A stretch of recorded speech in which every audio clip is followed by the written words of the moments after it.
Hello students, I am Dr. Priyanka and today we are going to start with a new chapter, that is evolution. Students, we have talked about the molecular basis of inheritance in last chapter. हम लोगों ने last chapter में briefly describe किया कि DNA क्या होता है, RNA क्या होता है, मॉलिक्यूल्स कैसे बनाता है प्रोटीन, कोई और मॉलिक्यूल है, आरएनए का क्या फंक्शन होता है, what are lac operons, what are genes pool and everything we have discussed in the last chapter. बच्चे, अब हम लोग एक बहुत इंपॉर्टेंट चैप्टर डिस्कस करने वाले हैं which is the last unit of the genetics, that is the evolution. बच्चे, एवोल्यूशन का मतलब अगर मैं सिंपल सा बताऊं तो काफी सारे सालों में एक स्मॉल चेंज जो कि एक प्रजाति या एक पॉपुलेशन या किसी भी चीज में आपको दिखाई या देखने को मिल सकता है. अब अगर मैं एवोल्यूशन की बात करती हूँ जहां तक की, तो एवोल्यूशन अब मैं आपको एक एग्जाम्पल से समझा देती हूँ, क्योंकि ये चैप्टर में ये एग्जाम्पल है कि लास्ट 11th क्लास में आपने एनिमल किंगडम पढ़ा होगा. ठीक है, एनिमल किंगडम में हम लोगों ने पढ़ा कि पहले किंगडम एनिमेलिया में we have studied so many of phylums. That is, first phylum we have studied is Porifera, second phylum is Annelida, that means second phylum is Ctenophora, then etc and so on we have discussed the.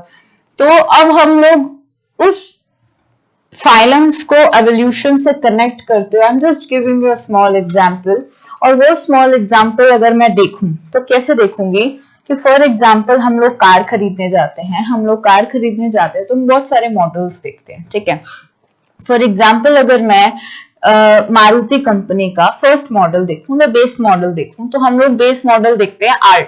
ठीक है, R2 800 market में. ठीक है, so let us सी कि अगर मैं Maruti company का first model देखती हूँ, दैट इज R2 800. ठीक है, अब मुझे उससे थोड़ा सा अच्छा मॉडल देखना है कि R2 800 में बच्चे, R2 800 में मैं कह देती हूँ कि हम मुझे कुछ फीचर्स मिल रहे हैं. फॉर एग्जांपल मेरे को फीचर मिल गया power steering, 2 windows, automatic windows मिल गई मुझे, और उसका इंजन जो होता है बच्चे वो 800 सीसी का होता है. ठीक है, these are the basic specifications of that car. ठीक है, अब अगर मैं सेकंड R2 ही 800 में VXI की बात करती हूँ. ठीक है, तो VXI में बेटे मुझे पावर विंडो मिलता है, पावर स्टीयरिंग मिलता है, पावर विंडोज मिलती हैं, पावर स्टीयरिंग मिलता है, चारों रेडियोस वगैरह मिल जाता है, सीट कवर्स वगैरह मिल जाते हैं, एंड सो ऑन. 3-4 स्पेसिफिकेशंस या 3-4 फीचर्स मुझे एक्स्ट्रा मिल जाते हैं. इन द सेकेंड केस में फिर से R2 800 अगर मैं नेक्स्ट मॉडल दे देती हूँ, उससे हायर मॉडल वैसे आता नहीं है, बट ये 2 ही मॉडल आते हैं, R2 800 LXI and R2 VXI. उसके बाद मॉडल चेंज हो जाता है. फॉर एग्जाम्पल मॉडल आ जाता है स्विफ्ट. ठीक है, अब इस मॉडल में ऐसे ही बहुत सारे मॉडल हैं, LXI, VXI, फिर डीजल्स की स्टार्ट हो जाता है. तो LXI में मेरे को इनका जो इंजन दोनों का रहेगा बेटे, वो रहेगा 1200 सीसी का, 1200 सीसी का दोनों का इंजन रहेगा. ठीक है, 1200 या 2200 सीसी का दोनों का इंजन रहेगा. ठीक है, पावर स्टीयरिंग इसमें नहीं मिल सकते हैं, इसमें मिल सकते हैं. इंजन में एज सच कोई डिफरेंस नहीं, बट वो रेडियो, टीवी वगैरह उन्हीं में थोड़ा बहुत डिफरेंस आएगा. इसके बाद मॉडल फिर चेंज हो जाता है मारुति का, एंड लेट सपोज कि वो मारुति का मॉडल कुछ भी आ सकता है. फॉर एग्जाम्पल हायर मॉडल्स की कार आने लग जाती है. अब फॉर एग्जाम्पल अभी हम लोग इतनी ही 4 चीजों की बात करते हैं. ऐसे ही बेटे ये क्या हुआ कि ऑल्टो ने सबसे बेस मॉडल निकाला था अपना 800, फिर उसको थोड़ा सा मॉडिफाई कर दिया कुछ फीचर्स के साथ, फिर उसको बिल्कुल मॉडिफाइड, वो किंगडम वो मॉडल चेंज हो गया इन अ स्विफ्ट. अब मैं अगर स्विफ्ट और ऑल्टो का कंपैरिजन करने लगूं, तो ना तो बेटे उनमें इंजन सेम है, ठीक है, ना तो जो फीचर्स है, ना interior design, everything is different. ठीक है, सारी चीजें डिफरेंट होती है. ऐसे ही अगर मैं बात करूं पोरिफेरा किंगडम की, ठीक है, और मैमेलिया किंगडम की, ठीक है, so there is a lac and hell lot of difference between these two phylums basically. क्या डिफरेंस है, या अगर मैं वर्टिब्रेटा या फिर आपका फर्स्ट किंगडम की बात करती हूँ, ठीक है, फर्स्ट फाइलम की बात करती हूँ, दैट इज पोरिफेरा, दोनों में बहुत ज्यादा डिफरेंस है, ठीक है। कैसे डिफरेंस है ना, बॉडी स्ट्रक्चर सेम है, cellular level of organization, we have the organ systems of level organizations, where we are on the top of organization, and that porifera is the basic in the same way में बेटे ये Mammalia, वो Porifera phylum से Mammalia हम लोग कैसे बन गए, हमारा क्या चीज चेंज होती गई चली गई और ये सारी चीजें बीच में आती चली गई, बहुत सारे फाइलम्स आ गए, चिनोफेरा आ गया, फिर एनेलिडा आ गया, प्लेटीहेल्मिन्स आ गया, फिर हम लोगों ने एस्कीहेल्मिन्स देखा, फिर बहुत सारे, फिर हेमिकोडर्टा, काइनोडर्माटा, फिर इन सारी चीजों के बाद क्लासेस स्टार्ट हो गई, ठीक है, cephalochordata and etc. That is very vast variety of classes we have studied in 11th standard in the animal kingdom. And now ये क्या हुआ, कैसे हो गया कि एक बेसिक, या मैं अगर फाइलम से, मैं अगर एक पोरिफेरा फाइलम से भी नीचे ऑर्गेनिज्म की बात करूं, तो प्रोकैरियोटिक या उनसे भी नीचे ऑर्गेनिजम्स की बात करूं, तो आपके बैक्टीरिया से हम लोग मैमल्स कैसे बन गए, ठीक है। तो बेटे अब हम लोगों ने ये पता है कि एक सेल में एक डीएनए होता है, ठीक है बेटे, वो जो सेल का डीएनए होता है वो न्यूक्लियस होता है, ठीक है। अब वो जो न्यूक्लियस में डीएनए प्रेजेंट है, अब वो ये DNA sexual reproduction, in case of sexual reproduction हम लोगों ने बहुत अच्छे से पढ़ा कि सेक्सुअल रिप्रोडक्शन में वेरिएशंस हमेशा आएंगी। We have discussed these things in the last few chapters of sexual reproduction and everything in DNA।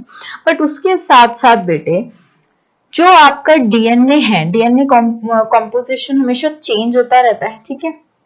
हम लोगों ने लास्ट ईयर सेल डिविजन्स के चैप्टर में पढ़ा था, mitosis, meiosis, selections of meiosis, mitosis, pairing selection and all everything we have studied in 11th standard. अब हम लोग बेटे ये जो डीएनए है, इनके अलावा एक थ्योरी दी थी डार्विन ने, डार्विन की थ्योरी से ही नेचर एग्जिस्ट कर रही है, नेचर का रूल एग्जिस्ट कर रहा है। और बच्चे वो थ्योरी क्या थी, डार्विन बोल रहा था कि सर्वाइवल ऑफ द फिटेस्ट की थ्योरी चलेगी। सर्वाइवल ऑफ द फिटेस्ट की थ्योरी का क्या मतलब है बच्चे, survival of the fittest, nature उसी को सिलेक्ट करेगी सर्वाइवल के लिए, मैं दोबारा बता रही हूँ, नेचर उसी को सिलेक्ट करेगी सर्वाइवल के लिए जो कि एवरी एटमॉस्फेरिक कंडीशंस को, उसके क्लाइमेटिक कंडीशंस को, उसकी क्रॉप्स को, उसके न्यूट्रिशंस को इजीली अडेप्ट करके खुद को मोल्ड कर लेगा according to it. Nature change नहीं होगा, ऑर्गेनिजम्स को ही चेंज होना होगा। आई रिपीट कि nature will never change, organisms have to change, ठीक है। और ये जो चेंज है धीरे धीरे धीरे धीरे धीरे धीरे, ये जो चेंज है बेटे, ये एक प्रजाति, एक पॉपुलेशन के डीएनए में शो होने लग जाता है। DNA has the capability to mould. हम लोगों ने लास्ट चैप्टर में पढ़ा था कि आरएनए और डीएनए, ठीक है, दो आपके आरएनए एंड डीएनए, तो हमने आरएनए को जेनेटिक मटेरियल क्यों नहीं माना, because RNA was not chemically stable, ठीक है। अगर मैं डीएनए की बात करूं तो DNA is very chemically stable, ठीक है। जो डीएनए है वो बहुत ज्यादा केमिकल स्टेबल है, और जो स्टेबल है, स्टेबल केमिकल कंपाउंड है, ऑब्वियसली वो अपना स्ट्रक्चर एक स्टेबल तरीके से फॉर्म कर लेगा। हम लोग केमिस्ट्री में पढ़ते हैं जितने भी केमिकल बॉन्ड्स बनते हैं, जितने भी इलेक्ट्रॉन्स जो लूज कर देते हैं इलेक्ट्रॉन्स, या नॉन मेटल्स गेन कर लेते हैं इलेक्ट्रॉन्स, वो क्यों करते हैं।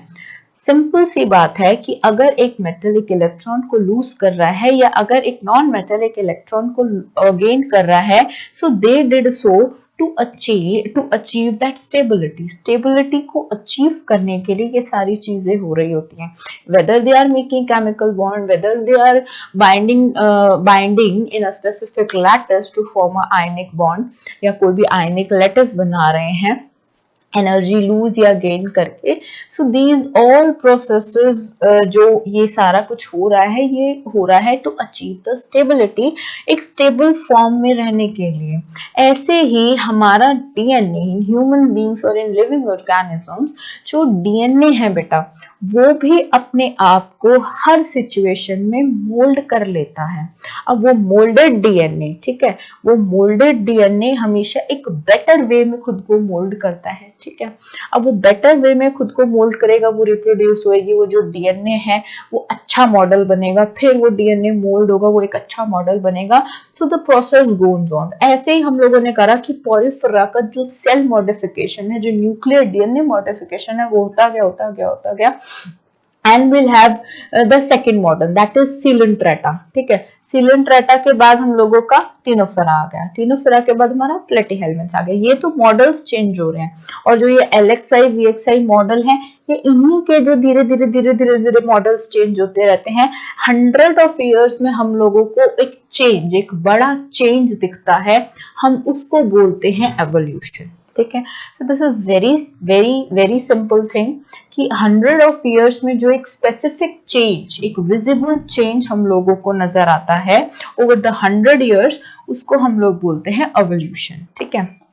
अब ये एवोल्यूशन ह्यूमन बींग्स में भी आया।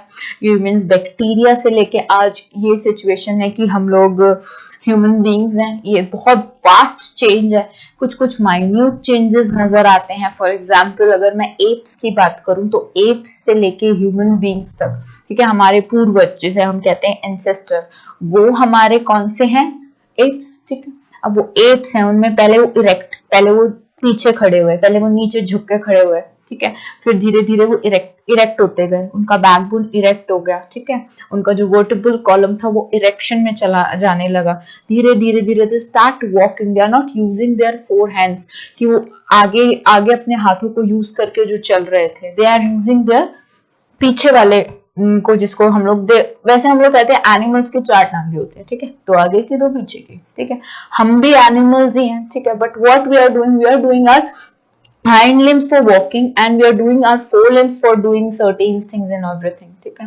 लेकिन अगर मैं बात करूं एनिमल्स की, तो ऐसा तो नहीं है ना कि वो आगे वाले हाथ से कुछ कर रहा है और पीछे वाले टांगों से कुछ और कर रहा है या वॉक कर रहा है।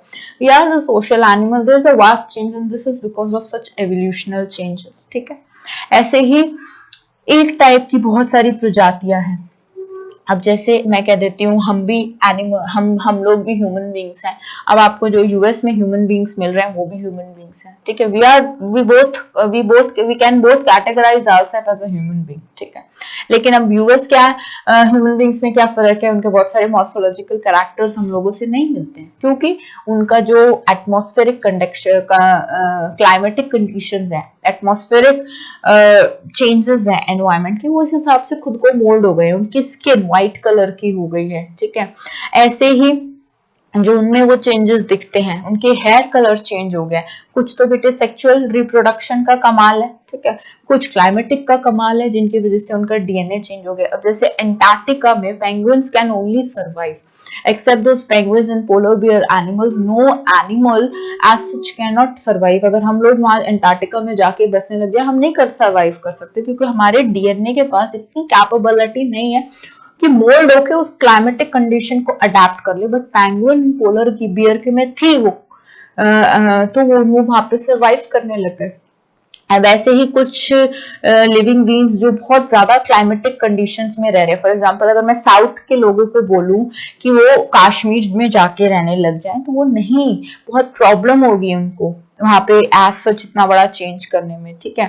तो ऐसे ही हम लोग कभी नई जगह पे जाते हैं तो इतनी इजीली हम लोग वो कंडीशंस को एक्सेप्ट अडाप्ट नहीं करते, टाइम लगता है। और जब हम कर लेते हैं, ये नहीं कह रही, क्योंकि डीएनए को हमने जेनेटिक मॉडल इसीलिए सेलेक्ट किया था क्योंकि वो एक केमिकल स्टेबल कंपाउंड है, और एडाप्टेशंस जो डीएनए कर सकता है वो इतनी जल्दी आरएनए नहीं कर सकता था, जो कि सर्वाइवल ऑफ द फिटेस्ट की थ्योरी कह रही थी as such and according to the Darwin, ठीक है।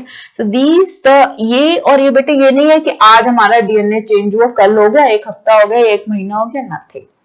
ये जो चेंज हम लोगों को विजिबल होता है, ये around thousands of years, thousands of कह लो, 100 कह लो या 50 कह लो, ठीक है, इतने इयर्स में दिखाई देने वाले चेंज को, जो कि एक पॉपुलेशन, ये नहीं कि 1-2 आदमी में दिख रहा है, that is not your evolution. ये एक काफी बड़ी, काफी वाइड पॉपुलेशन में एग्जिबिट करता है, और उसी चेंज को हम लोग एवोल्यूशन कह देते हैं या एवोल्यूशनरी चेंजेस कह देते हैं।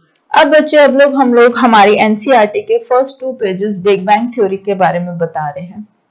अब बेटे अगर मैं बिग बैंग थ्योरी की बात करूं तो बिग बैंग थ्योरी में आपको एवोल्यूशन में ये बताया जा रहा है कि लाइफ की शुरुआत या प्लेनेट की शुरुआत, हमारा जो प्लेनेट अर्थ है उसकी शुरुआत कैसे हुई।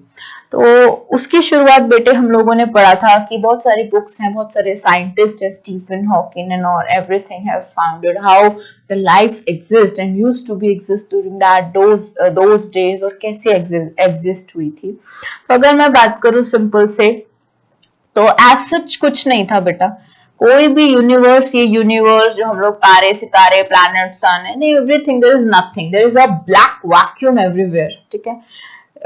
शुरू में कुछ भी नहीं था। तो बेटे छोटे छोटे डस्ट के पार्टिकल्स थे बहुत सारे, जो कि इधर उधर बहुत छोटे छोटे माइन्यूट डस्ट पार्टिकल्स, उनमें फोर्स ऑफ अट्रैक्शन जनरेट हुआ और वो एक दूसरे के पास आ गए, और ऐसे ऐसे कर करके उन्होंने एक बिग क्लाउड लाइक स्ट्रक्चर बना लिया, और उस क्लाउड लाइक स्ट्रक्चर को हम लोगों ने नेब्यूला बोल दिया, ठीक है।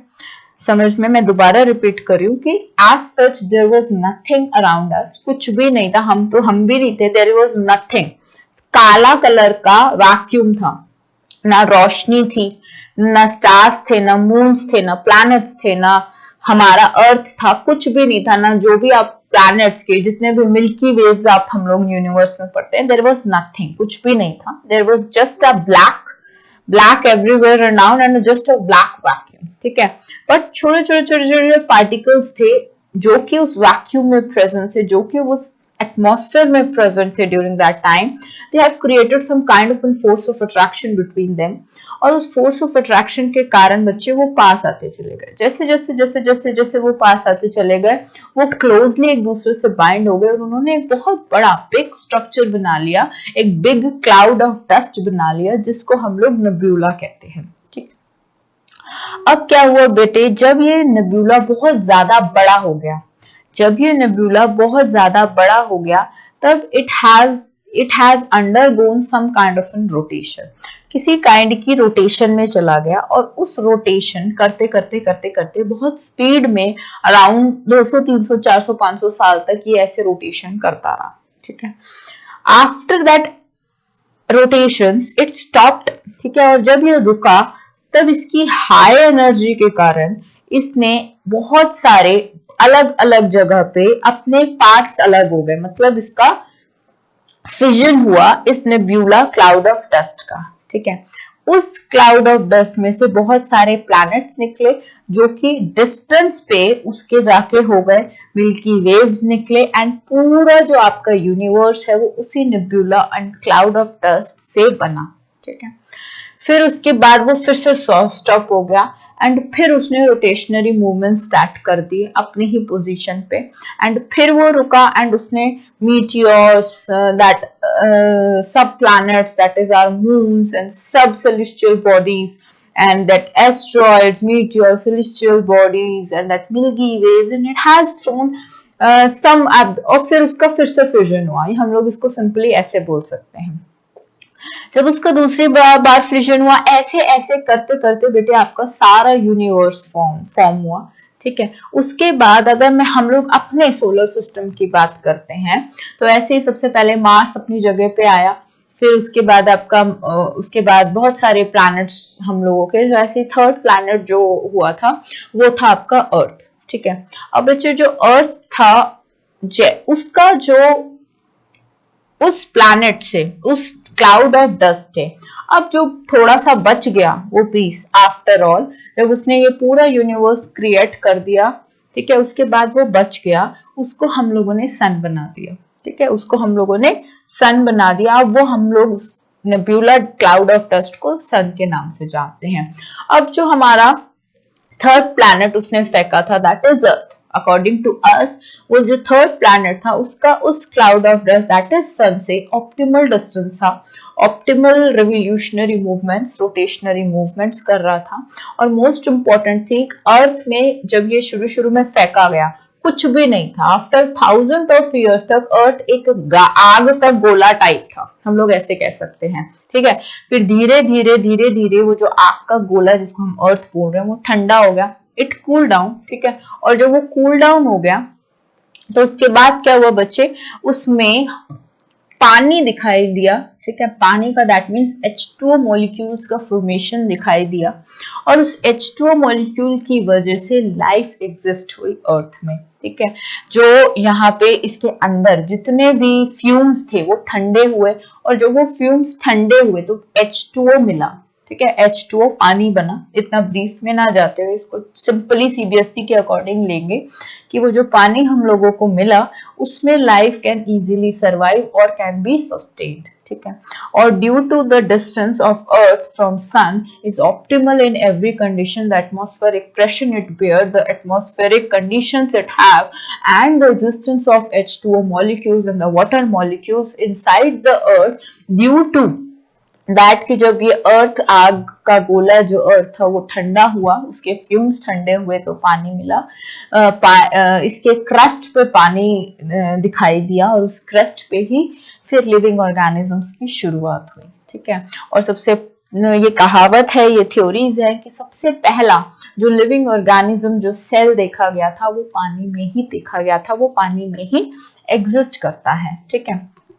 ऐसे ही तो हम लोगों ने जब लास्ट 11th स्टैंडर्ड में चैप्टर एनिमेलिया किंगडम पढ़ा था, तो एनिमेलिया किंगडम में बच्चे हम लोगों ने ये देखा था कि जो आपका जितने भी आपके ऑर्गेनिजम्स थे शुरू के, वो ज्यादातर आप लोग एक्वाटिक पढ़ते हो, ठीक है। एक्वाटिक्स पढ़ते हो सारे कि ये एक्वाटिक वो एक्वाटिक, मतलब आप बहुत ज्यादा जितने भी पढ़ रहे हो, जितने भी आपने लास्ट साल में एनिमल किंगडम में आपने जितने ऑर्गेनिजम्स मैक्सिमम टू मैक्सिमम पढ़े वो सारे आपने एक्वाटिक पढ़े, ठीक है। Free swimming, marine, free swimming, aquatic में भी separated with rocks and whatever, ठीक है। तो ऐसे ही बेटे यहाँ से जितने भी ऑर्गेनिजम्स की शुरुआत हुई, प्लांट्स की, एनिमल्स की या बैक्टीरियाज की, वो सारी आपने पानी में एक्वाटिक एनिमल्स के बारे में आपने पढ़ना स्टार्ट किया। उसके बाद धीरे धीरे एम्फीबियाज आए, रेप्टिलियाज आए, ठीक है। फिर उसके बाद एव्स आए, देन मैमेलिया आए, ठीक है। And Mammalia they are under the category of Vertebrata, Vertebrata के कैटेगरी में थे। That means those animals which exist with the notochord in a replacement of vertebral column or a backbone, ठीक है। Notochord हेमिकोर्डाटा से अलग हुई सेफालोकोर्डाटा, हेमिकोर्डाटा एंड कोर्डाटा की family के सब फाइलम्स आप लोगों ने करे होंगे, Urochordata, Cephalochordata, and in Urochordata you have two subphylum, that is these phylums. इतना डिटेल में ना जाते हुए just let it be compact, ठीक है। तो उनमें हम लोगों ने वर्टेब्राटा पढ़ा, जिसमें हम लोगों ने एनिमल्स पढ़े, ठीक है। फिर उसके बाद हमने साइक्लोस्टोमाटा, ऑस्टियोकाइट्स, कॉन्ट्रोकाइट्स, फिशेस पढ़ी 1000 तरह की, ठीक है। उसके बाद हम लोगों ने मैमेलिया पढ़ा, एव्स पढ़ा, एम्फीबियास पढ़ा कि पानी से जो लैंड टेरेस्ट्रियल पे भी सरवाइव कर सकते थे, और उनमें फिर चेंजेस आते गए, वो एव्स बनते गए because of the presence of the feathers, hairy like structures and endoskeleton systems over their body. और उस एंडोस्केलेटन सिस्टम के बाद आपके मैमेलिया आए। मैमेलिया में फिर आपके बंदर वगैरह, एप्स वगैरह, ये जितने भी ऑर्गेनिजम्स है which can easily survive over the terrestrial on land.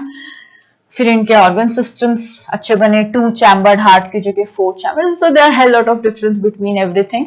सो वो हम लोगों ने पढ़ा कि हाउ, तो बेटे इस सारे प्रोसेस को जो ये जितना भी हुआ कि how this life exists, that is the Big Bang theory, which is given in your NCERT in first 2 pages। और इन्हीं first 2 pages में आपको यही बताया गया कि लाइफ को कैसे लाइफ कैसे सर्वाइव हुई, लाइफ कैसे स्टार्ट हुई, और आफ्टर लाइफ कैसे सर्वाइव हुई और स्टार्ट हुई।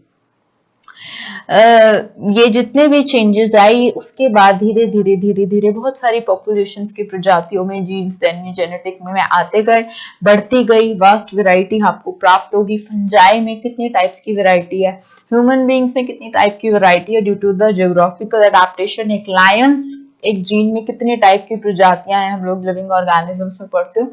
सो these are the cases and these are the Big Bang theory which is explained in the first 2 chapter of in the first 2 pages of NCERT. So big bang theory को अगर आप लिखना चाहेंगे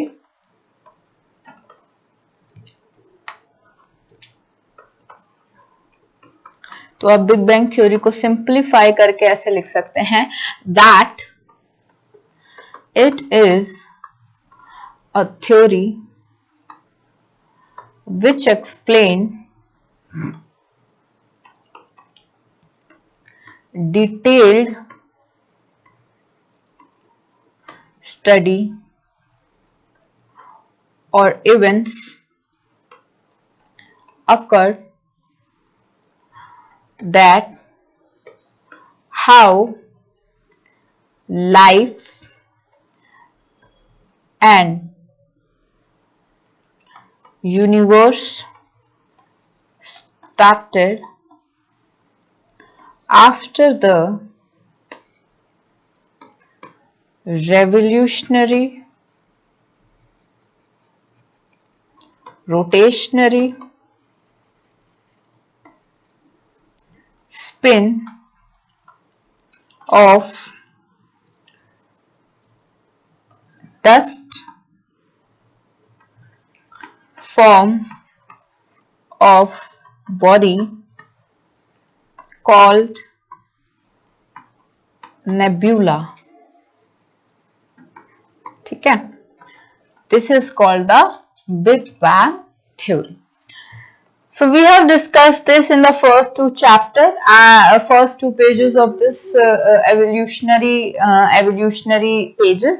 Now बच्चे अगर मैं और बात करूं और बिग बैंग थ्योरी की बात करूं और या सस्टेनेबिलिटी ऑफ लाइफ की बात करूं तो अब बेटे जब ये लाइफ फॉर्म होती गई या जैसे बैक्टीरिया फॉर्म होता गया, ये बैक्टीरिया धीरे धीरे मोल्ड होता गया, एवोल्यूट होता गया और जैसे जैसे ये एवोल्यूट होता गया और मोल्ड होता गया, ठीक है, it can mould into various species, family, order, kingdoms, ठीक है, और उस किंगडम्स को फिर हम लोगों ने क्लासिफाई किया, डिवाइड किया, देखा, अच्छी तरह पढ़ा and in everything in all of these kingdoms हम लोगों ने ये देखा. सो बिग बैंग थ्योरी पे क्वेश्चन जनरली 3 मार्क्स में या 2 मार्क्स में आ जाता है. बहुत रेयर है कि क्वेश्चन आएगा सीबीएसई बोर्ड्स में on this big bang theory. The questions from this part is mainly जो आते हैं वो डाइवर्जेंट, कन्वर्जेंट एवोल्यूशंस पे आते हैं और कम्युनलिज्म्स पे आते हैं क्वेश्चंस और हार्डी रूल्स पे आते हैं. बस इन्हीं पे क्वेश्चंस आते हैं. एज सच इन पे कोई क्वेश्चंस नहीं आते हैं. अच्छा बच्चे, एक आपकी एनसीईआरटी में एक मिलर्स डायग्राम आपको बना रखा है, ठीक है, मिलर्स डायग्राम एक आपको बताता है एनसीईआरटी. क्या है बेटा ये मिलर्स डायग्राम? मिलर डायग्राम्स में बेटे कि Miller diagrams is basically about जो NCERT page number over that page number 128 पे फर्स्ट पेज पे मिलर डायग्राम बना हुआ है. एज सच ये क्वेश्चन अभी तक आया नहीं है बट इस पे ऐसे ही आपको कह देंगे कि according to the Miller diagram बताओ कि मिलर ने क्या क्या लिया था. सो उसने ये देखा था कि द टाइप मिलर ने ये एक आप लोगों ने एनसीईआरटी में केमिस्ट्री में आप लोगों ने मिलर डायग्राम जब आपने पढ़ा होगा तब आपने एनसीईआरटी में ये देखा होगा कि मिल्कियन ऑयल ड्रॉप एक्सपेरिमेंट, ठीक है, मिल्कियन ऑयल ड्रॉप एक्सपेरिमेंट में आपने क्या देखा था कि आपने बीम ऑफ लाइट के फोटो एनर्जीज वगैरह देखी थी या चार्जेस वगैरह का आपने डिस्ट्रीब्यूशन देखा था मिल्कियन डायग्राम्स में. बेटे इसमें सिंपल सा Miller diagrammatic representations of Miller experiment and that Miller is going to explain that how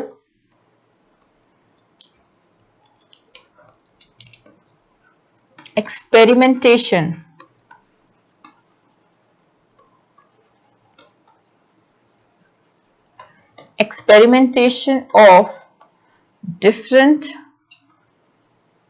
states,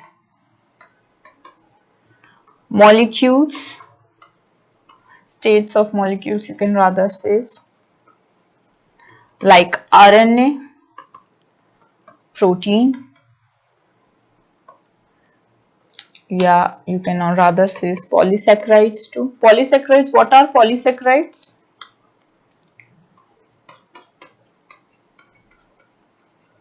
Etc.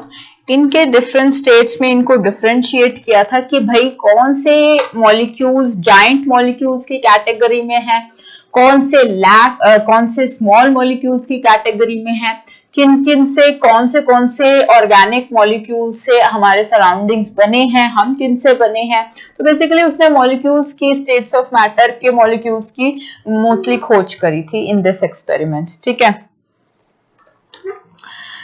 उसने बोला था कि all forms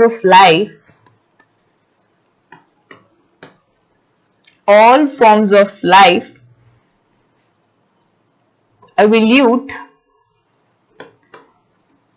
from one another through evolutionary forces from one life form to another। एक life form से दूसरी life form में ये सारे लाइफ फॉर्म्स एवोल्यूट हुए हैं। For example this is one life form और from one generation you can say. अब ये एवोल्यूट हुआ है इससे in a second life form और जनरेशन। वो वेरिएशंस के केसेस हम लोगों ने जेनेटिक्स में पढ़ा कि जो डीएनए में वेरिएशंस आ जाते हैं वो एक तो आते हैं बेटे सेक्सुअल रिप्रोडक्शंस के कारण, ठीक है, और एक आ जाते हैं एवोल्यूशन के कारण। और जब ये बिग चेंज साक्षात एक पूरी पॉपुलेशन में दिखाई दे जाता है तो आप उसको बोल देते हो evolution. So evolution can be defined as a big और a specific change seen in a population या species of organisms over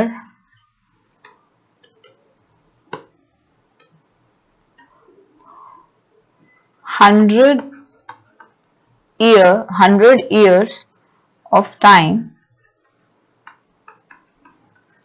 is called evolution।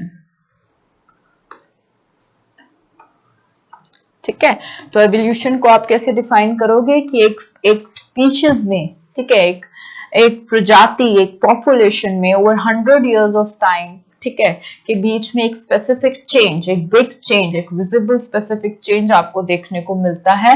So that change is called the evolution. ठीक है, और वो ये नहीं कि एक में होगा, दो में होगा, तीन में होगा, वो एक पूरी प्रजाति में दिखाई देगा, एक पूरी स्पीशीज में दिखाई देगा। ठीक है,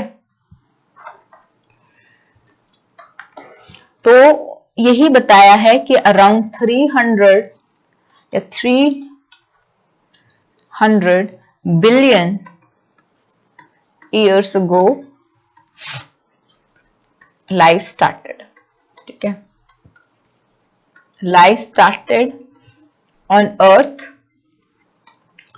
और 5000 साल पहले ये जितना भी यूनिवर्स था, प्लैनेट थे, मिल्की वे था, आकाश गंगा थी, सेलेस्टियल बॉडी थी, एवरीथिंग जो भी थी वो सारी बनी थी, सारी फॉर्म हुई थी। और जैसे जैसे वो फॉर्म होती चली गई थी वैसे वैसे हमारे प्लैनेट पे, अगर हम लोग अर्थ की बात करें प्लैनेट पे, तो अर्थ की लाइफ स्टार्ट होती चली गई थी। ठीक है, अर्थ पे लिविंग ऑर्गेनिजम्स की जो लाइफ की स्टार्ट होती गई थी, लिविंग सेल्स, फिर सेल ऑर्गेनाइजेशन, फिर टिश्यू ऑर्गेनाइजेशन, मैनी फॉर्म, तो वो स्टार्ट हो गई थी। अप्रोप्रिएट कंडीशन स्टार्ट हो गई थी, क्लाइमेटिक डिफरेंट रीजन्स थे जो बने थे। For example some places are very cold, some places are very hot. ठीक है, some places and there are different geographical conditions and according to them different adaptations जो कि उन डिफरेंट जगह पे हुई, उनको अडेप्ट किया गया डिफरेंट ऑर्गेनिजम्स में। ठीक है, अब हम लोग सेकेंड टॉपिक पढ़ेंगे बेटे, एवोल्यूशन ऑफ लाइफ फॉर्म्स। ठीक है। अब क्या हुआ, अब एवोल्यूशंस ऑफ लाइफ फॉर्म और थ्योरी, एवोल्यूशंस की लाइफ फॉर्म्स की थ्योरी देखेंगे अब हम लोग, ठीक है। कैसे थ्योरी देखेंगे कि अब ये जो जितने भी लाइफ फॉर्म्स थे ये कैसे फॉर्म हुए, कैसे हुए, किसने थ्योरी दी थी, किसने ये बताया था कि ये जो एक दूसरे से भिन्न है या एक दूसरे से, वो भी एक सेल है, हम भी एक सेल है, वो भी ऑर्गेनिजम्स है, हम भी ऑर्गेनिजम्स है, हमारा मॉडल बिल्कुल अलग है, उनका मॉडल बिल्कुल अलग है। तो ये ऐसी क्या चीज हुई कि वो उस मॉडल से ये मॉडल आ गया, या हमसे भी बेटर मॉडल आ सकता है अराउंड 100 years ऑफ अगो, क्या पता इन प्रोग्रेस हो डीएनए चेंज में।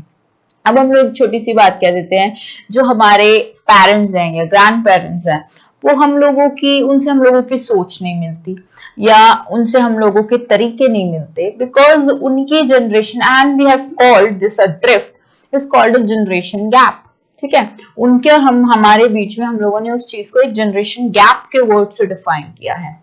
उसको मैं एवोल्यूशन नहीं कहूंगी एक तरह का, उसको मैं ये कहूंगी कि there are most of the changes which are there, ठीक है। अब वो चेंजेस क्या हैं कि उन जो हमारे ग्रैंड पेरेंट्स थे या उनके भी ग्रैंड पेरेंट्स थे हम लोगों के, उनमें क्या था, उनकी जो मेंटालिटी थी वो एक तरह से अलग थी हम लोगों से। हम लोग का जैसा कल्चर है, हम लोगों का जैसे day to day climatic culture है, अब उन जो हमारे ग्रैंड पेरेंट्स या ग्रैंड पेरेंट्स ने, उन्होंने पोल्यूशन में एग्जिस्ट नहीं करते थे, वो हमारे आसपास उन्होंने इतना ज्यादा पोल्यूशन नहीं देखा, गांव वगैरह में रहते, they have different culture and they have molded themselves according their body, their mindset, even their emotional values and their cultural values are even molded to that extent of that conditions. अब हम लोग का जो culture है, हम लोगों के जो एनवायरमेंटल अडेप्टेशन है, उसमें जो अडेप्टेशन है वो डिफरेंट है। उनके उनके अगर कल्चर में हम लोग एग्जिस्ट करने की कोशिश करें तो हम लोग नहीं हो पाएंगे। ये तो है बेटे छोटा, ये तो है छोटा गैप ऑफ एवोल्यूशनरी एग्जाम्पल।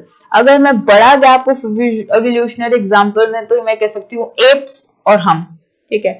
ये एक एप्स और हम में एक एवोल्यूशनरी चेंज आ रहा है। एक हम लोग अपने जनरेशन टू जनरेशन देख सकते हैं एवोल्यूशनरी चेंज आ रहा है, ठीक है। अर्ली मैन की बात करूं तो अर्ली मैन कैसा था और अब हम कैसे हैं, ठीक है।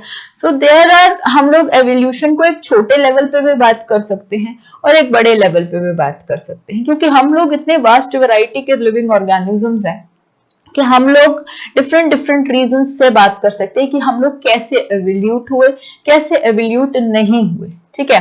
क्या क्या रीजन्स थे जिसने हमारे डीएनए ने उस कंडीशंस को अडेप्ट किया। अब फॉर एग्जांपल अगर मैं एक छोटी सी बात करूं कि एक स्मोकर है, ठीक है, स्मोक करता है, बचपन से तो बच्चे उसके लंग्स खराब नहीं थे ना, क्या हुआ, उसने स्मोक करना स्टार्ट किया, ठीक है। हमारे लंग्स की कुछ कैपेसिटी होती है, ह्यूमन लंग्स की कुछ कैपेसिटी होती है। लंग्स किससे बना होता है, एल्वियोलाई से। Alveolis are those places where change gaseous exchange है, मतलब जहां पे गैसियस एक्सचेंज होता है प्रॉपरली। अब भगवान जी ने या जो भी हम लोगों का ह्यूमन स्ट्रक्चर ऐसा है कि उसका एक डेफिनेट डायमीटर है, एक डेफिनेट सेल शेप है कि उसमें गैसियस एक्सचेंज होगा। लेकिन अब क्या होता है, वो जो स्मोकिंग है, स्मोकिंग में जो टॉक्सिक होते हैं, फॉर एग्जांपल अगर मैं टॉक्सिक की बात करूं तो टोबैको हो गया या कोई भी चीज हो गई जो कि जिसमें मेनली बहुत ज्यादा टॉक्सिसिटी होती है, उसने क्या कर दिया, हमारे एल्वियोलाई की सरफेस एरिया को डिक्रीज कर दिया। और जैसे ही वो एल्वियोलाई का सरफेस एरिया डिक्रीज हो गया, द एक्सचेंज ऑफ गैसेस जो हो गई वो मिनिमल हो गई, तो उसको खांसी आने लग गई, उसको कफ आने लग गए। और क्या हुआ, जो धीरे धीरे जो लंग्स के सेल्स थे, उसने सर्वाइवल ऑफ द फिटेस्ट करने के लिए मेटामॉर्फोसिस कर दिया। मेटामॉर्फोसिस का मतलब क्या होता है, मेटामॉर्फोसिस का मतलब कुछ और लेवल पे भी एनिमल्स में भी होता है, बट अगर मैं अपनी बॉडी की बात करूं, ठीक है, तो उसमें क्या हो गया, मेटास्टेसिस की बात कर दूं या सिंपल से, तो उनमें मैं ये कह सकती हूँ कि वो जो सेल्स स्क्वैमस एपिथेलियम थे वो कोलुमिनर एपिथेलियम हो गए, ये चेंज हो गया। इसको मैं डीएनए, इसको मैं एक तरह से एवोल्यूशनरी चेंज नहीं कहूंगी, मैं इससे कहूंगी कि ये मैं आपको बता रही हूं कि हमारा जो डीएनए है, हमारे जो सेल्स के अंदर बैठा हुआ डीएनए है, it have the capability to mould to change itself according to the given atmosphere. एक सिंपल एग्जांपल ये बताया कि 5-6 दिन की या 1 महीना या 10 महीने की स्मोकिंग से जब एक छोटा सा लंग्स के सेल बदल सकते हैं, तो एक एरिया के एटमॉस्फेरिक कंडीशंस, क्लाइमेटिक कंडीशंस के हिसाब से ऑर्गेनिजम्स भी अलग अलग चेंज हो सकते हैं और उन ऑर्गेनिजम्स की डिफरेंट डिफरेंट प्रजातियां। ऐसे ही अब नेचर ने बहुत सारे लिविंग ऑर्गेनिजम्स को खड़ा किया एक दूसरे के सामने। अब जब नेचर ने उन लिविंग ऑर्गेनिजम्स को एक दूसरे के सामने खड़ा किया, तब अब नेचर ने सिर्फ उन्हीं लिविंग ऑर्गेनिजम्स को आगे जाने दिया जिसमें कैपेबिलिटी थी उन स्ट्रेस की कंडीशंस को अडेप्ट करने की जिनको कोशिश थी। इसका सिंपल सा एग्जांपल दूंगी। अभी जैसे आप 12th में हैं, ठीक है, अब 12th में वही बच्चे आगे जाएंगे जिनकी तैयारी तगड़ी होगी, जिनके अंदर स्ट्रेस को बेयर करने का पोटेंशियल ज्यादा होगी।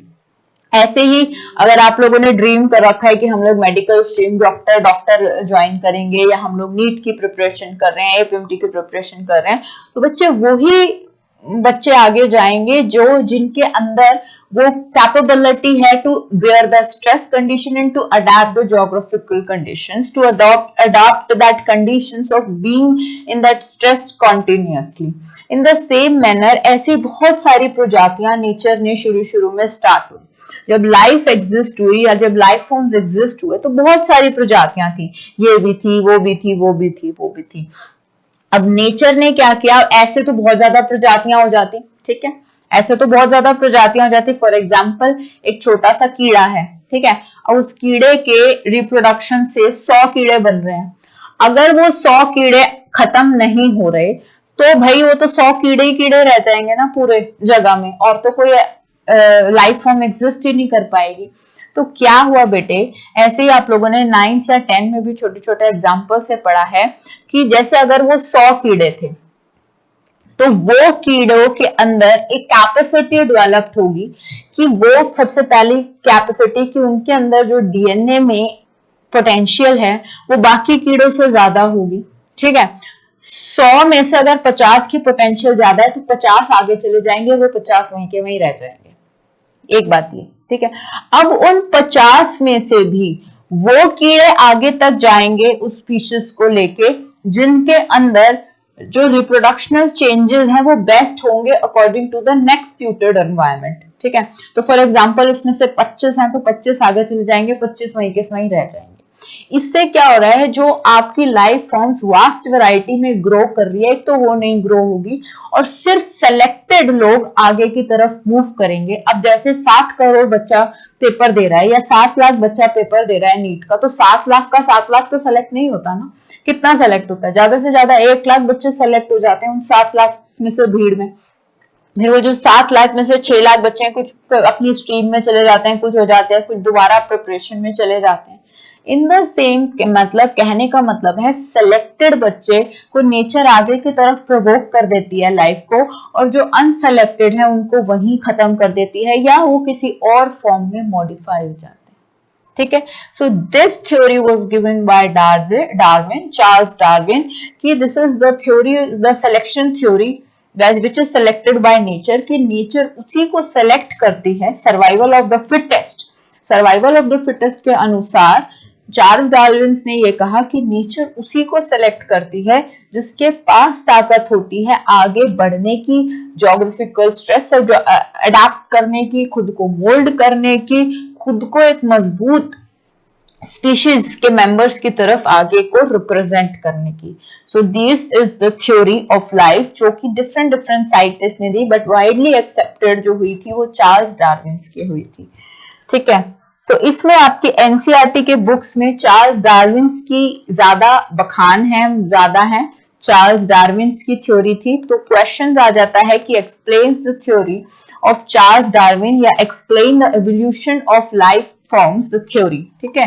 तो इसमें कौन सी थ्योरी हुई आपकी, survival of the fittest, survival of the fittest की थ्योरी थी, जिसमें ये बोला गया था Charles Darwin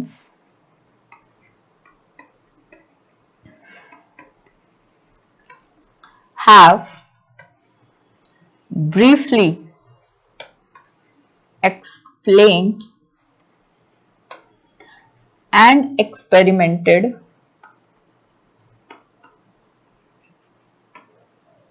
that theory of evolutionary life form that nature select those members of species or life forms which can have the capability to bear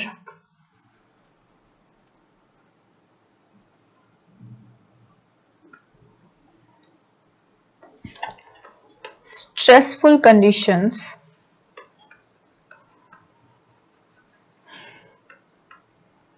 and can adapt any climatic, geographical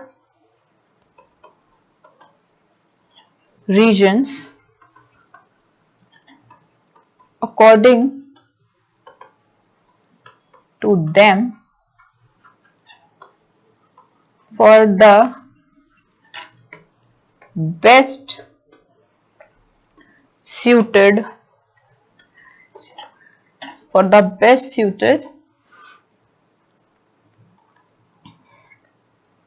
DNA modifications। ठीक है, तो Darwin ने ये बताया था कि life form उसी हिसाब से चेंज करती है, वही लाइफ फॉर्म आगे की तरफ बढ़ेगी। अब फॉर एग्जांपल हम लोग एनिमल किंगडम में लास्ट क्लास में हम लोग पढ़ते हैं, बहुत सारी फिशेस थी, एक क्लास थी फिश की बेटे, अगर आपको याद हो, ये नीट का फेवरेट क्वेश्चन है, प्लैकोडर्मी।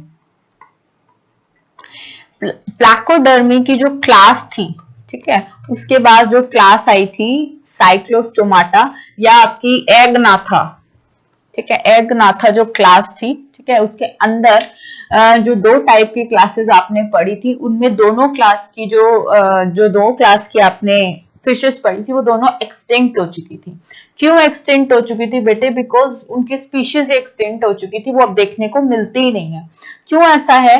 क्योंकि उनकी क्लास में जो मेंबर्स थे वो कंडीशंस को, जो स्ट्रेसफुल कंडीशंस थी उनके साथ कोऑपरेट नहीं कर पाए, उनके जो वो दूसरी स्पीशीज का प्रे बन गई, ठीक है, उन्होंने प्रेडेशियसली दूसरे को अटैक नहीं किया, दूसरे के साथ कंपीट नहीं किया।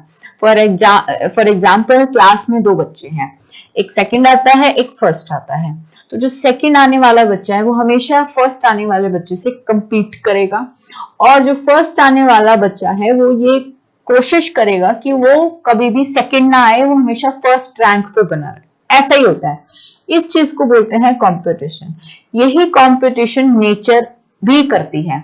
अब खाने के लिए एक है, ठीक है, खाना खाने के लिए सिर्फ एक वो है, एक आपके पास खाना अवेलेबल एक है और शिकारी दो हैं, ठीक है, तो जो पहला शिकार कर लेगा उसको वो खाना मिल जाएगा। वो जो पहला शिकार करेगा उसकी क्या होनी चाहिए? उसकी स्किल्स अच्छी होनी चाहिए, उसका अडेप्टेशन, उसकी टेक्निक अच्छी होनी चाहिए, उसके अंदर ये ताकत होनी चाहिए कि वो दूसरे को हरा दे, ठीक है, तो वो खाना खा लेगा और जो दूसरा हो जाएगा वो भूखा मर जाएगा। अगर ऐसा ही चलता रहा कि जो दो, फॉर एग्जाम्पल दो स्पीशीज ऑफ लायंस हैं, ए स्पीशीज और बी स्पीशीज, लेकिन डियर एक ही है, और ए स्पीशीज के मेंबर्स उस डियर को मारने में ज्यादा कैपेबल या सक्षम है, तो वो तो खाना खा रहे हैं और जो बी हैं वो ज्यादा नहीं खा रहे हैं, ठीक है, तो वो तो बेटे मर जाएंगे, ठीक है, और जो ए स्पीशीज वाले हैं सिर्फ वो बच जाएंगे और वो जिंदा रह जाएंगे।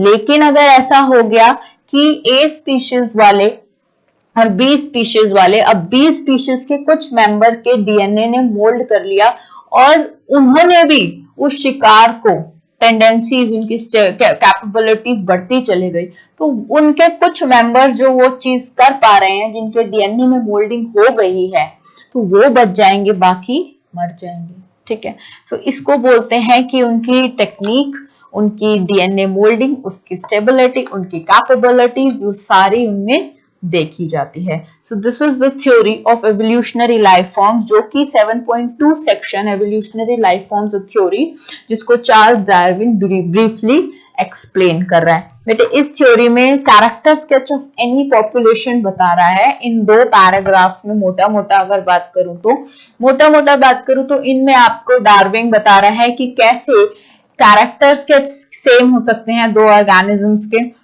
कैसे 2 ऑर्गेनिजम्स की फीचर्स सेम हो सकते हैं, उनकी मे बी स्पीशीज सेम हो, पॉपुलेशन डिफरेंस हो, बट एक पॉपुलेशन का डीएनए थोड़ा सा बेटर है, दूसरे का बेटर नहीं है, तो वो पॉपुलेशन एक्सटिंक्ट हो जाएगी और जो जिसका बेटर है वो चलती रहेगी, आगे फॉरवर्ड होती रहेगी। यही रूल है, चाहे वो बर्ड्स हो, चाहे वो एनिमल्स हो, चाहे वो कोई भी लिविंग फॉर्म्स हो, ये सारी थ्योरी, सारा सब कुछ नेचर सेलेक्ट करती है।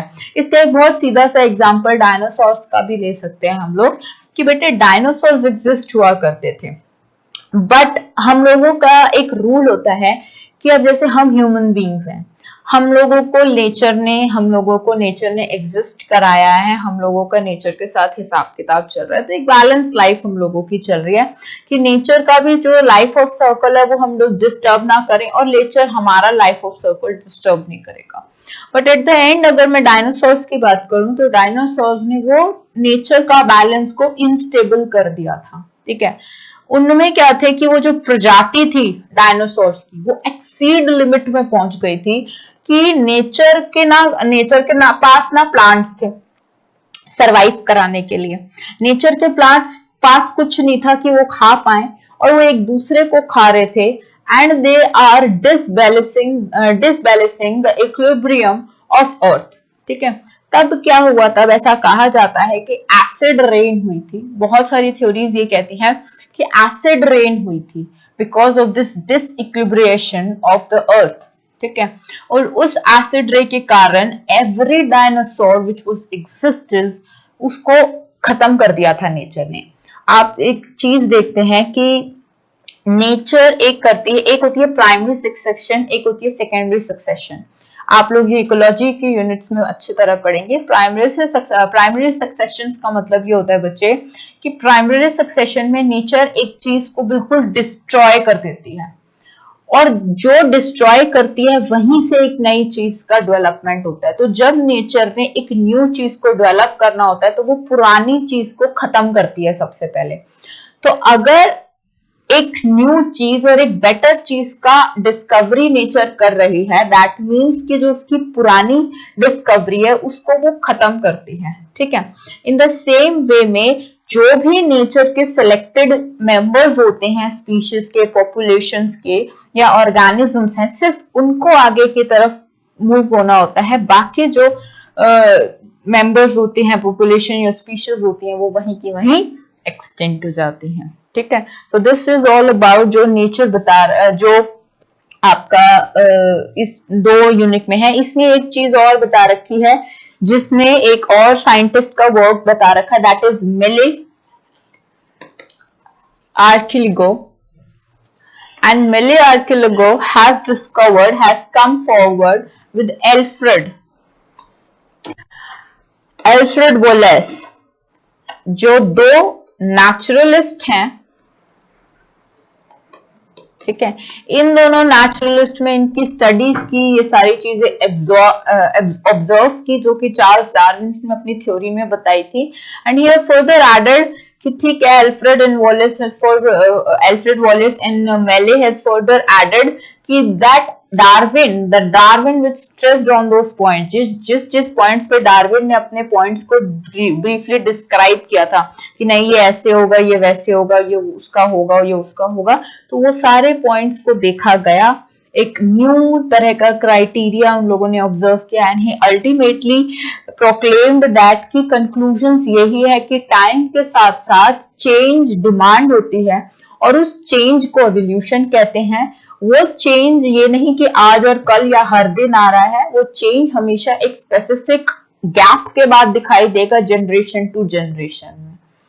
ठीक है, फॉर एग्जाम्पल इस चीज को आप ऐसे भी समझ सकते हैं कि साउथ इंडिया के सारे लोग काले हैं। ठीक है, वो ऐसा तो नहीं था कि पैदा ही काले हुए थे, ऐसा नहीं था। जो शुरू शुरू में ऑर्गेनिजम्स आए थे तब कुछ साउथ इंडिया में जाके बस गए, कुछ नॉर्थ इंडिया में, कुछ वेस्ट में, कुछ ईस्ट में। ठीक है, अब क्या हुआ, with the period of time उन्होंने वहां की जोग्राफिकल कंडीशंस को अपनाया। ठीक है, वहां पे जैसे जैसे रहते रहे वो इफेक्ट जो उनकी स्किन पे आए वो मेलानिन प्रोडक्शन के ज्यादा हो गए, क्योंकि उनको अपनी स्किन को बचाना था सन से। ठीक है, हमारे में सारे ऑर्गेनिजम्स में शुरू में जो मेलानिन प्रोडक्शन है, जैसे जिसको पिगमेंट ऑफ स्किन कहते हैं, वो प्रोड्यूस होता है। मेरे में भी इतना हो रहा है, उसमें भी इतना हो रहा है, लेकिन उनमें ज्यादा प्रोड्यूस हो गया क्योंकि उनके डीएनए ने कहा कि यार ऐसे तो हमारी सारी स्किन जल जाएगी। तो उस जलने की वजह से उनका मेलानिन प्रोडक्शन जो पिगमेंट था वो ज्यादा हो गया। अब वो ज्यादा हो गया तो उससे ज्यादा होने से वो काले तो हो गए, बट उनकी जो स्किन है कंटिन्यूअसली हीट में रहने के बावजूद वो बच गई। ठीक है, क्योंकि उनमें अराउंड 12 मंथ्स में जो महीने चलते हैं वो ज्यादातर गर्मी के रहते हैं। ठीक है, अब ऐसे ही अगर मैं बात करती हूँ हीट की, उनकी क्या कहते हैं नॉर्थ इंडिया की, जो जैसे मैं कह देती हूँ कश्मीर में कश्मीरी लोग आर व्हाइट पीपल, सुंदर सुंदर होते हैं। तो वो क्यों होते हैं बेटे? क्योंकि उनमें मेलानिन इतना ज्यादा प्रोड्यूस नहीं होता। अब हम लोग ये कहते हैं कि black is a good absorber of heat. ठीक है, ब्लैक बहुत अच्छी, बहुत तगड़ी तरीके से हीट को एब्जॉर्ब कर लेता है। ठीक है, और अगर एब्जॉर्ब कर रहा है तो उसको इतनी जल्दी से मतलब जलने नहीं देगा। ठीक है, वार्म रखेगा स्किन को। ठीक है, तो ऐसे ही उनमें मेलानिन प्रोड्यूशन कम होने लग गया कि अगर हीट एब्जॉर्ब हो गई तो उनकी स्किन जल जाएगी, क्योंकि सन निकलता नहीं है। सन निकल नहीं रहा, 24 घंटे ठंड हो रही है, तो ब्लैक कलर तो बाद में आएगा, मेलानिन बनना ही नहीं होगा। क्योंकि अगर सन नहीं है और उसके बाद भी मेलानिन बन रहा है, दैट मीन्स कि क्या एब्जॉर्ब कर रहा है वो ठंड एब्जॉर्ब कर रहा है। तो उनकी बॉडी को ठंड लगती चली जाएगी और वो मर जाएंगे या बीमार होते चले जाएंगे। तो मेलानिन बनना बंद हो गया उनकी बॉडी में। जो आउटसाइड एनवायरनमेंट की हीट थी या रेस थी, वो एब्जॉर्प्शन बहुत कम हो गई और उसकी वजह से उनकी बॉडी स्टेबल हो गई उस एटमॉस्फेयर के हिसाब से। एंड द सेम वे में बहुत सारी हम लोग बातें करते हैं, जैसे चाइना की बात करते हैं, उनके फेस में बहुत सारे मॉर्फोलॉजिकल डिफरेंसेस होते हैं। सो ऐसे थ्योरी ऑफ लाइफ हम लोगों ने की। These are the evolutionary changes, जो चाइना के लोगों में अलग, जापानीज लोगों में अलग, इंडियंस लोगों में अलग, अलग अलग तरह के रहने की कंडीशंस की वजह से अलग अलग देखे गए हैं। ठीक है, अब हम लोग नेक्स्ट सेशंस में एविडेंसेस ऑफ एवोल्यूशन की बात करेंगे इन द नेक्स्ट क्लास। इसमें हम लोग बच्चे डायवर्जन, कन्वर्जन, एवोल्यूशन के बारे में ब्रीफली डिस्क्राइब करते हुए according to the second part of the chapter पे मूव करेंगे।